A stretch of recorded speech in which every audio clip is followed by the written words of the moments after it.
দীর্ঘদিন ধরেই অভিযোগ রয়েছে বাংলাদেশের ভেতরে বিভিন্ন প্রভাবশালী দেশের গোয়েন্দা মহল সক্রিয় রয়েছে। নানা গুঞ্জনের মধ্যে এবার এই নিয়ে মুখ খুলেছেন বাংলাদেশ খেলাফত মজলিসের আমির মাওলানা মামুনুল হক। তিনি সতর্ক করেছেন, কওমি অঙ্গনে তৃতীয় পক্ষের অনুপ্রবেশ ও বিভিন্ন মহলের এজেন্ডা বাস্তবায়নের সম্ভাবনা রয়েছে। এই নিয়ে বিস্তারিত থাকছে ফারিন রহমান প্রীতির প্রতিবেদনে। সম্প্রতি দেশের রাজনৈতিক অঙ্গনে উত্তেজনা বাড়িয়েছে এমন তথ্য যা গোয়েন্দা মহলের নজরও কাটছে। বাংলাদেশ খেলাফত মজলিসের আমির মাওলানা মামুনুল হক সামাজিক যোগাযোগ মাধ্যমে সেই চাঞ্চল্যকর তথ্য সামনে এনেছেন। তিনি দাবি করেছেন, দেশের ভেতরে একজন ব্যক্তি বিভিন্ন প্রভাবশালী দেশের গোয়েন্দা সংস্থার সোর্স হিসেবে কাজ করছেন। তিনি তার পোস্টে সতর্ক করে বলেছেন, দেশের আলেম সমাজে তৃতীয় পক্ষের অনুপ্রবেশ ও ভিন্ন মহলের এজেন্ডা বাস্তবায়নের আশঙ্কা রয়েছে। মাওলানা মামুনুল হক তার ভেরিফাইড ফেসবুক পেজে ঘরের শত্রু বিভীষণ শিরোনামে সোমবার স্ট্যাটাসটি দেন। সেখানে তিনি উল্লেখ করেছেন, কয়েক মাস আগে একজন বিশ্বস্ত আলেম তাকে সতর্ক করেছিলেন যে কওমি অঙ্গনের এক নির্ভরযোগ্য ব্যক্তি বিভিন্ন মহলের এজেন্ডা বাস্তবায়নের চেষ্টা করছে।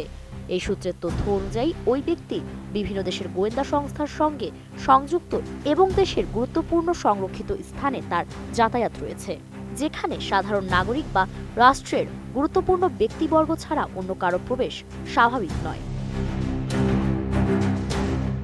খেলাফতে মজলিসে আমির আরও লিখেন, আমি যেই লোকের বিষয় নিয়ে আলোচনা করছি তার নাম বললে অনেকেই বিস্মিত হবেন যে এই লেভেলের একজন মানুষের বিষয়কে আমি কেন এতটা গুরুত্ব দিচ্ছি। মূলত আমি গুরুত্ব দিচ্ছি তার ব্যক্তিগত অবস্থানের কারণে নয়, বরং গুরুত্ব দিচ্ছি এই কারণে যে সে এবং তার মতো আরও বেশ কিছু লোক মিলে নানা ধরনের সিন্ডিকেট তৈরি হচ্ছে, যারা আমাদের অঙ্গনে ভিন্ন মহলের ভয়ঙ্কর সব এজেন্ডা বাস্তবায়নে তৎপর রয়েছে। মাওলানা মামুনুল হক জানান, ব্যক্তিটি সামাজিক বা রাজনৈতিক অবস্থান খুব বেশি প্রভাবশালী না হলেও এমন কিছু ব্যক্তি মিলে আলেম সমাজে ভিন্ন মহলের এজেন্ডা বাস্তবায়নের চেষ্টা করছে। সম্প্রতি প্রধানমন্ত্রীর বাসভবনে আলেম ও এতিমদের নিয়ে আয়োজিত একটি অনুষ্ঠানে ওই ব্যক্তির প্রভাব ও নিয়ন্ত্রণও লক্ষ্য করা গেছে। এর মাধ্যমে বোঝা যাচ্ছে, আগে যারা রাজনৈতিক দলের সঙ্গে সম্পৃক্ত হয়ে কার্যক্রম পরিচালনা করতেন, বর্তমানে এ ধরনের এজেন্সি চালিত ব্যক্তিরাই সরকারি মহলে বেশি গুরুত্ব পাচ্ছেন।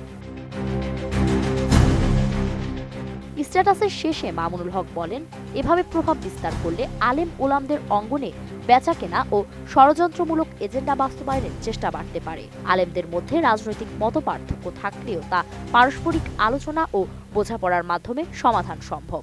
তবে তৃতীয় পক্ষের চর বা অনুপ্রবেশকারীদের ভূমিকা অজান্তেই ঐক্যের জায়গাগুলোকে নষ্ট করতে পারে। ফারিন রহমান প্রীতি, এটিএন নিউজ।